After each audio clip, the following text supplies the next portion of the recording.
오늘 성탄절을 맞이해서 여러분들과 무슨 말씀을 나눌까 곰곰이 묵상을 하다가 오늘 이 본문의 말씀을 통하여서 은혜를 받았다면 순종의 길로 가야 합니다 라고 하는 그런 제목으로 여러분들과 함께 좀 은혜를 나눴으면 좋겠습니다.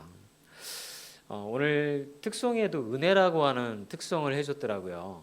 그래서 많이 접하는 단어 중에 하나가 바로 이 은혜라고 하는 그런 단어입니다.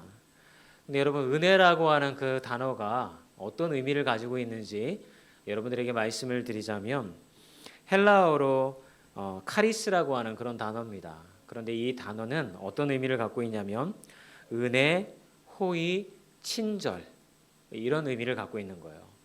그런데 단어만 의미를 알면 안 되고 그럼 이게 문법적으로 어떨 때 도대체 이런 카리스라고 하는 단어를 사용하냐면 내가 어떤 선물을 받거나 누군가에게 호의를 받거나 친절을 받을 만한 아무런 조건이 없는데도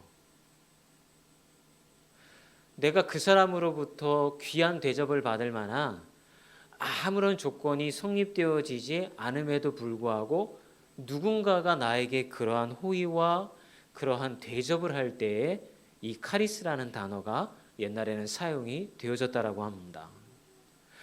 오늘 이 성경의 말씀을 보게 되어지면 이 누가복음을 기록한 누가가 이 단어를 사용한 데에는 이유가 있습니다. 왜냐하면 우리가 예수님으로 말미암아 이 하나님과의 관계가 온전하게 회복이 되어졌는데요. 그 관계는 여러분들이 아시는 것처럼 창세기의 에덴 동산에서부터 피조물로서 우리가 하나님의 영광을 이 땅 가운데 대신 드러내라고 하는 자격을 위임받았음에도 불구하고 우리가 하나님의 영광을 가로채려고 하는 죄를 범하였기 때문에 우리는 죄인의 삶을 살 수밖에 없다라고 성경은 얘기를 합니다. 그런데 그 일로 인하여서 하나님과 우리의 관계가 완전히 단절되었다라고 얘기를 해요. 조금 다른 이야기이기는 하지만 세상에 나아가서 우리는 당신은 죄인입니다. 우리 모두 죄인입니다. 라는 얘기가 단순히 도덕적이거나 윤리적으로 죄를 지었기 때문에 그런 이야기를 하는 게 아닙니다. 성경에서 이야기하는 죄인입니다라고 하는 것은 이미 우리가 하나님을 주인 삶아 살아가는 인생이 아니라 내가 내 인생의 주인이라고 생각하여서 살아가는 인생이기 때문에 하나님과의 관계가 단절되었기 때문에 우리를 죄인이라고 표현하고 있는 것이죠. 그런데 이 단절된 관계를 회복시키기 위해서 우리가 뭔가 열심히 노력 안 하였음에도 불구하고 하나님이 자신의 아들 독생자 예수 그리스도를 이 땅 가운데 보내셔서 그를 우리를 위한 대속 제물로 십자가에서 죽이심을 통하여서 우리와의 관계를 회복시켰다라고 하는 것을 표현하기 위하여서 이 은혜라는 단어를 사용하고 있다라고 하는 것입니다. 그래서 이거는 조건 없이 주어진 선물입니다. 그런데 우리는 이 은혜를 받았음에도 불구하고 사실 우리의 삶 가운데에서 이것에 대해서 어떻게 반응해야 할지를 잘 모를 때가 많습니다. 그래서 여러분, 제가 오늘 여러분들에게 전해주고 싶은 이 메시지의 중심은 무엇이냐면 여러분들이 만약 이 은혜를 정말 피부로 느낀다면 나는 예수님을 알만한 존재도 아니고 내가 만약 교회를 다니지도 않았고 누군가 나를 믿음의 길로 끌어당기지도 않았다고 한다면 과연 나는 예수님, 하나님이 나에게 허락하여 주신 이 화해의 길로 들어설 수 있었을까 생각해 보면 우리는 우리의 힘으로는 들어설 수 없다라고 하는 결론에 도달하게 되어집니다. 그러면 하나님께서 우리에게 이 은혜를 베풀어 주셨을 때에는 이 은혜에 대해서 믿음의 반응을 하기를 원하신다라고 하는 거예요. 그래서 오늘 본문 말씀에 들어가게 되어지면 은혜 받는 자가 어떻게 마리아가 오늘 은혜를 받아가지고 예수 그리스도를 잉태하잖아요. 그런데 이 마리아가 어떤 믿음의 반응의 길로 걸어갔는지를 여러분들에게 함께 나눔을 통하여서 우리도 어떤 믿음의 반응의 길로 가야 할까 그런 말씀을 함께 좀 나눴으면 좋겠습니다. 여러분, 우리가 어떤 은혜를 받았든지 어떤 믿음의 반응을 보여야 될까요? 은혜 받은 자는 하나님을 더욱 깊이 신뢰해야 합니다 라는 말씀을 여러분들에게 전해드리고 싶습니다. 오늘 본문을 보게 되어지면 본문 28절에 이렇게 기록이 되어져 있습니다. 함께 읽어볼까요? 그에게 들어가 이르되 은혜를 받은 자여 평안할지어다 주께서 너와 함께 하시도다 하니, 마리아에게 은혜를 받은 자여라고 이렇게 표현을 하고 있습니다. 그리고 30절에도 천사가 이르되 마리아여 무서워하지 말라 내가 하나님께 은혜를 입었느니라 라고 그렇게 말씀하고 있죠. 여러분, 마리아에게 말씀하신 은혜의 내용은 무엇이었을까요? 31절 말씀을 보게 되면 이렇게 이야기하고 있습니다. 보라 내가 잉태하여 아들을 낳으리니 그 이름을 예수라 하라. 동정녀 마리아가 잉태하여 아들을 낳는다. 이것이 은혜의 내용이라고 하는 것이요. 여러분, 앞에 말씀을 우리가 잘 띄워주지 못하더라도 성경의 말씀을 잘 읽어가셨으면 좋겠습니다. 그러면 여러분, 마리아가 잉태한 그 아기는 어떤 아기일까요? 32절에서 33절의 말씀을 읽어볼까요? 그가 큰 자가 되고 지극히 높으신 이의 아들이라 일컬어질 것이요 주 하나님께서 그 조상 다윗의 왕위를 그에게 주시리니 영원히 야곱의 집을 왕으로 다스릴 것이며 그 나라가 무궁하리라. 이렇게 이야기를 하니까 마리아가 두려워하며 하는 말이 34절에 이렇게 반응을 합니다. 나는 남자를 알지 못하니 어찌 이 일이 있으리일까. 여러분이 아시는 것처럼 여러분, 마리아와 이 요셉은 약혼한 관계입니다. 그렇기 때문에 아직 동침하지 않았기 때문에 부부 사이가 아니기 때문에 아기를 임신할 수가 없는 것이죠. 그런데 이 마리아에게 갑자기 아기를 임신하게 되어지는 사건이 벌어지고, 그거는 천사가 나타나서 이야기하기를 성령께서 임신케 하셨다라는 말로써 하나님의 뜻을 전하고 있다는 것이죠. 그래서 가브리엘 천사가 말씀을 하죠. 우리 35절에서 37절 말씀을 읽어볼까요? 천사가 대답하여 이르되 성령이 내게 임하시고 지극히 높으신 이의 능력이 너를 덮으시리니 이러므로 나실 바 거룩한 이는 하나님의 아들이라 일컬어지리라. 보라 내 친족 엘리사벳도 늙어서 아들을 배었느니라. 본래 임신하지 못한다고 알려진 이가 이미 6달이 되었나니 대저 하나님의 말씀은 능하지 못하심이 없느니라. 그 말씀을 듣는 마리아가 이렇게 고백을 하죠. 38절에 주의 여종이오니 말씀대로 이루어지게다. 여러분, 이 말씀을 대할 때 여러분 그냥 그래 마리아가 성령의 능력으로 임신했고 천사가 나타나가지고서 이야기하기를 두려워 말아라. 하나님께서 성령을 통하여서 아기를 갖게 하셨는데 그 아기가 이 세상을 구원하실 메시아 예수 그리스도다. 그렇게 진행이 되어지구나. 야, 마리아가 은혜를 입었네. 마리아가 그렇게 참 귀하게 사용되었네. 이렇게만 본문을 우리가 이해를 한다고 한다면 이 본문은 사실은 우리에게 큰 은혜가 되어질 수는 있지만 어떤 의문점들을 가질 수는 없게 되어진다라고 하는 것이죠. 왜냐하면 이 마리아가 받은 이 믿음이라고 하는 것이 대단한 믿음이기는 하지만 마리아가 전제로 한 것이 있었기 때문에, 마리아에게 믿음을 요구하는 것에 대한 전제가 있었기 때문에 오늘 본문은 우리는 약간 다르게 볼 필요가 있습니다. 여러분, 마리아가 은혜를 받았지만 정말 마리아가 이게 좋을까요? 자기는 아직 남자를 알지 못해요. 동침하지도 않았어요. 그런데 아기를 가졌다라고 그래요. 그랬을 때 마리아가 할렐루야 성령께서 나를 임신케 하셨사오니 예수 그리스도가 나의 아들이 되었구나 라고 기뻐할 수만은 없었다라고 하는 것이죠. 마태복음 1장 18절에 19절에 이런 어떤 말씀이 기록이 되어 있었습니다. 우리 함께 읽어볼까요? 예수 그리스도의 나심은 이러하니라. 그의 어머니 마리아가 요셉과 약혼하고 동거하기 전에 성령으로 잉태된 것이 나타났나니 그의 남편 요셉은 의로운 사람이라 그를 드러내지 아니하고 가만히 끊고자 하여. 여러분, 이 이야기를 전해드렸던 예비 남편인 요셉이 한 행동은 의로운 사람이라고 성경이 이야기하면서 그거를 조용히 끊고자 했다라고 성경은 이야기하고 있습니다. 그런데 여기서 여러분 끊는다라고 하는 표현은 뭐냐면 해고하다, 내쫓다, 이혼하다라고 하는 뜻이에요. 그리고 우리가 본문을 조금 더 파고 들어가게 되어지면 요셉이 사실은 완고한 사람이라고 성경은 표현하고 있는 거예요. 의롭다라고 하는 표현은 무슨 표현이냐면 그가 완고하고 보수적이다라고 하는 이야기인 거예요. 그렇기 때문에 그는 조용히 마리아를 생각하기도 하였지만 이 소문이 나지 아니하고 이 사건을 덮기 위하여서 그는 조용히 이 일을 처리했다라고 하는 것입니다. 여러분, 왜 요셉이 이 약혼을 파기하려고 했을까요? 신명기 22장 23절에서 24절을 가게 되어지면 이 모세의 율법에 정확하게 뭐라고 기록이 되어져 있냐면, 만약에 남자를 알지 못하는 여자가 잉태를 하거나 이 불륜을 저지르게 되어지면 다른 사람들 앞에 끌어내어서 돌을 던져서 그녀를 죽여라라고 표현이 되어져 있다라고 하는 것입니다.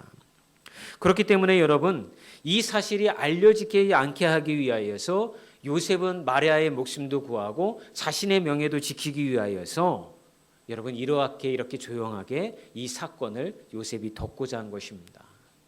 그러면 여러분 한번 생각해 보세요. 이 사건이 벌어진 이 상황이 그냥 이렇게 덮는다라고 덮여지는 상황이 아니라 굉장히 이 유대 사회에서는 치명적인 사건이라고 하는 것입니다. 그렇다면 여러분, 마리아는 지금 은혜를 받고 천사가 나타나서 당신은 하나님의 은혜를 입었습니다라고 하는 것에 대해서 제가 순종하며 나아가겠습니다라고 마리아가 이야기하는 이 믿음의 전제 조건은 무엇입니까? 죽을 수도 있지만 감당하겠습니다라고 하는 믿음의 고백을 하고 있다라고 하는 것입니다. 우리가 단순히 생각하면 여러분, 마리아는 내가 은혜를 입었구나, 예수님을 내가 잉태하였구나, 이런 게 아니라는 거예요. 내가 죽을지도 모르지만 하나님께서 말씀으로 이야기하시기를 성령으로 잉태하였고 예수 그리스도가 그 성령에 잉태되었다라고 하는 그 말씀이 내게 주어졌으니까 그 말씀을 그냥 믿고 순종하며 나아가겠다라고 그녀는 발을 내어 디뎠다라고 하는 것입니다. 그러므로 여러분, 우리가 걸어가는 인생도 마찬가지라고 하는 거예요. 여러분, 우리는 하나님 앞에 이렇게 기도합니다. 주님, 내게 은혜를 베풀어 주십시오. 하나님, 내게 평온도 허락하여 주십시오. 하나님, 은혜의 길로 걸어가게 해 주십시오라고 이야기하지만 하나님이 우리에게 은혜를 베푸실 때에는 그 길이 순종의 길이요, 감당해야 할 만한 고난의 길이 되어질 수가 있다라고 하는 것입니다. 우리 창세기 22장 7절에서 10절의 말씀을 한번 가보겠습니다. 함께 읽어볼까요? 이삭이 그 아비 아브라함에게 말하여 이르되 내 아버지여 하니 그가 가로되 내 아들아 내가 여기 있노라. 이삭이 가로되 불과 나무는 있거니와 번제와 어린 양은 어디 있나이까? 아브라함이 가로되 아들아 번제할 어린 양은 하나님이 자기를 위하여 친히 준비하시리라 하고 두 사람이 함께 나아가서 하나님이 그에게 지시하신 곳이 이른지라.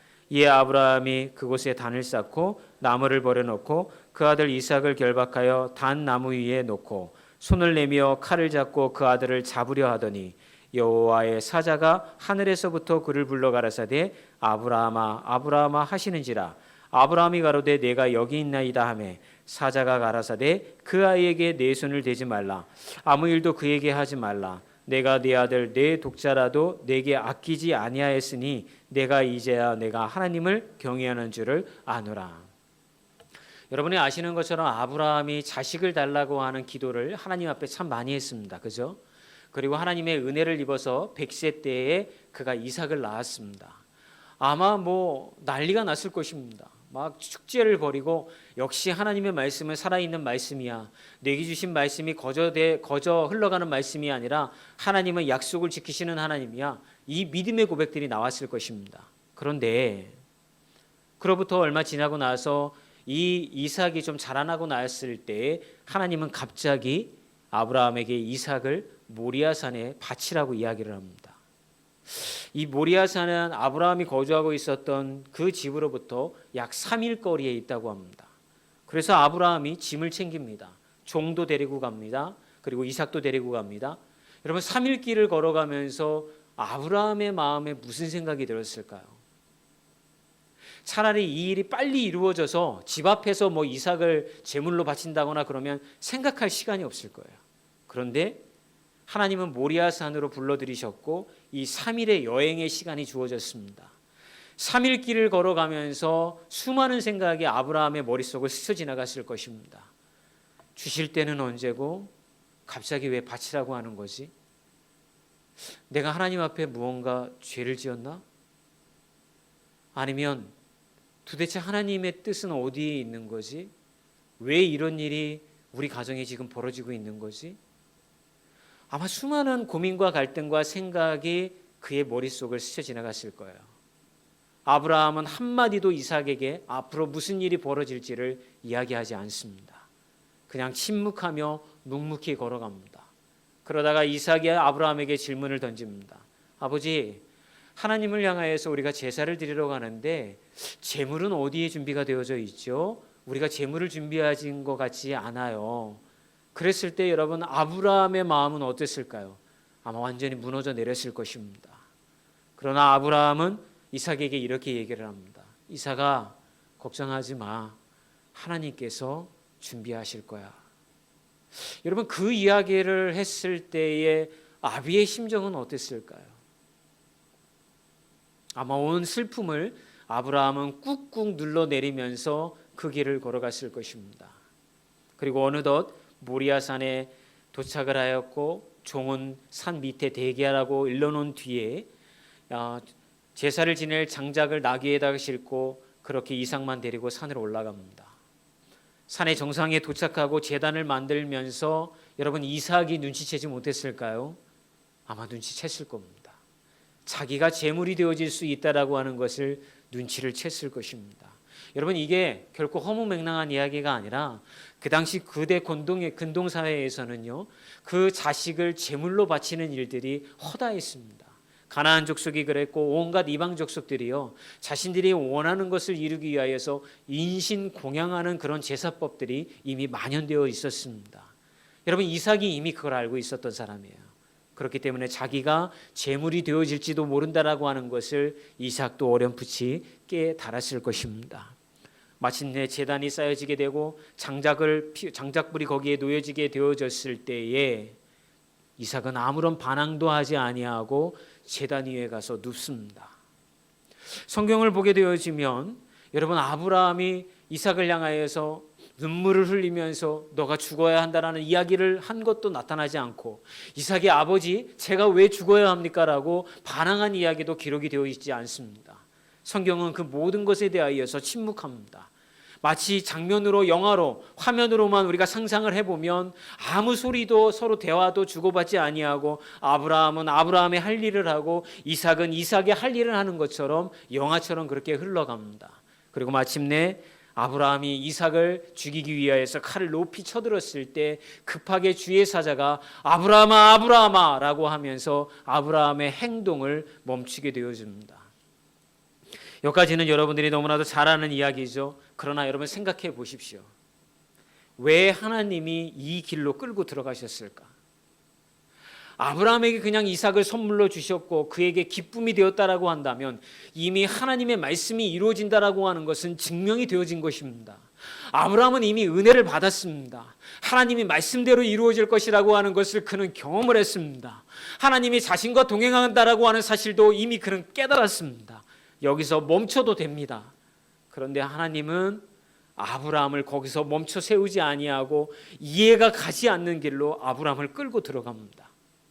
그리고 감당할 수 없는 슬픔을 꿋꿋이 누르면서 자기의 그 금지옥역과 같은 아들을, 그의 생명을 끝내야 하는 마지막까지 치닫게 만들어 놓으십니다. 이것들을 통하여서 하나님이 아브라함에게 요구하였던 믿음의 반응은 하나님을 끝까지 신뢰하라는 것입니다. 여러분, 제가 이 말씀을 드리는 이유는 우리의 인생도 마찬가지라는 거예요. 여러분이 지금까지 살아오면서 수많은 은혜를 경험하셨을 것입니다. 물질에 대한 은혜, 아니면 질병에 관한 은혜, 여러분의 삶 가운데 무언가 하나님이 베풀어 주시는 은혜가 있을 거예요. 그런데 그걸 경험하면서 우리는 속으로 이야기를 합니다. 야, 하나님은 정말 살아계시는 하나님이구나. 나의 삶 가운데서 나와 동행하시는 하나님이구나. 여기까지 내가 느끼고 있는데 하나님은 거기서 멈추지 않으신다는 거예요. 아브라함과 같은 길로 우리를 끌고 들어가신다라고 하는 겁니다. 참 원치 않는 길입니다. 가고 싶지 않은 길입니다.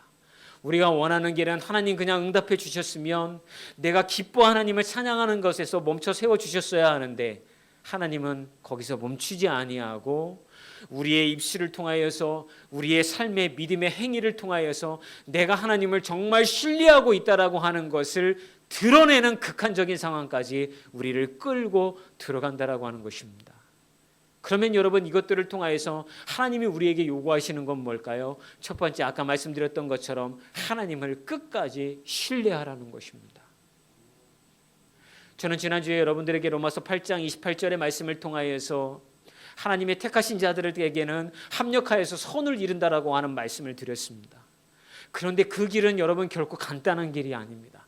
하나님은 여러분들을 극단적인 상황까지 몰아가실 겁니다. 그리고 그 극단적인 상황에서 여러분들이 어떻게 하나님에 향하여서 믿음의 반응을 보이는지를 보시기를 원하실 겁니다. 그거를 여러분 이미 우리가 마음속에 담고 있어야 되는 거예요.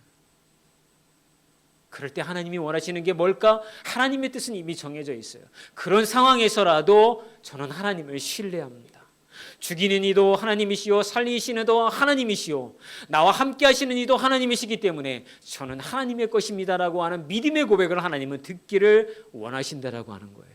그게 우리가 걸어가는 성화의 가정 가운데 하나님이 우리의 삶 가운데 행하시는 일이라고 하는 거예요. 오늘은 예수 그리스도께서 탄생하신 크리스마스이자 성탄절입니다. 그냥 우리의 죄를 다 사하여 주신 그 삶으로 우리에게 끝나는 게 아니에요. 우리가 예수님을 영접하였기 때문에 분명코 주님은 예수님께서 십자가에 못 박혀 죽는 그 극단적인 상황까지 예수님을 끌고 가셨던 것처럼 우리 또한 십자가에 못 박히는 상황으로 끌고 가실 겁니다. 그랬을 때 여러분 당황하거나 내일 일에 대해서 여러분 걱정하지 말고 죽이시는 이도 하나님이시오, 살리시는 이도 하나님이시니 나의 하나님이신 여호와께서 나의 삶을 이끌어 가시겠지라고 그렇게 고백하는 분들이 되시기를 주의 이름으로 축원합니다. 누군가 이렇게 얘기하더라고요. 내일 일은 난 몰라요, 하루하루 살아요. 여러분, 우리는 걱정과 근심밖에 없어요. 성탄절이 되어서 예수님이 탄생했다라고 해도 우리의 현실 가운데는 걱정과 근심밖에 없어요. 그럼 이런 믿음의 길을 걸어가는 사람들이 드릴 찬양은 어떤 찬양이어야 됩니까? 제가 여러분 조금 전에 말씀드렸던 찬양. 여러분, 우리 내일 일은 알지 못해요. 그러나 하루하루 믿음의 고백을 하며 견뎌내며 이 길을 살아가는 거예요. 그 길은 또 여러분 어떤 길이 되어져야 됩니까? 순종의 길이 되어져야 되는 거예요. 여러분, 믿음으로 시험당하는 그 길은요, 이해가 안 가는 길이에요. 납득되어지는 길이 아니에요. 내 상식을 넘어선 길이에요. 세상에서 통용되어지지 않는 방법이고 길인 거예요. 그 길로 우리가 끌고 하나님이 들어가셨을 때에 주님은 우리에게 그 하나님의 말씀을 믿고 이해되어지지 않는 그 길에서 순종의 길을 걸어가기를 요구하시는 줄 믿습니다. 성탄절 아침에 참 어둡고 무거운 말씀을 전하는 것 같아서 제 마음도 편하지 않지만 여러분, 그것이 하나님이 우리에게 예수 그리스도를 믿음의 주라고 고백하는 자들에게 하나님이 요구하시는 성화의 믿음인 줄 믿습니다. 바라기는 여러분의 삶 가운데 내년에 어떤 일이 벌어질지 몰라요. 정말 주님, 저는 그냥 행복한 길, 평탄한 길 가기를 원해요 라고 기도하였지만 만나고 싶지 않은 길로 주님이 여러분들을 끌고 가실 수 있어요. 그럴 때 여러분들이 오늘 말씀을 기억하셔서 아브라함과 같은 그런 상황으로 나를 주님은 데리고 가시는구나. 그리고 나의 믿음을 보기를 원하시는구나. 그때 여러분 아브라함처럼 순종하는 것, 하나님을 신뢰하는 것, 그 길로 걸어가시는 분들이 되어지기를 주의 이름으로 축원합니다.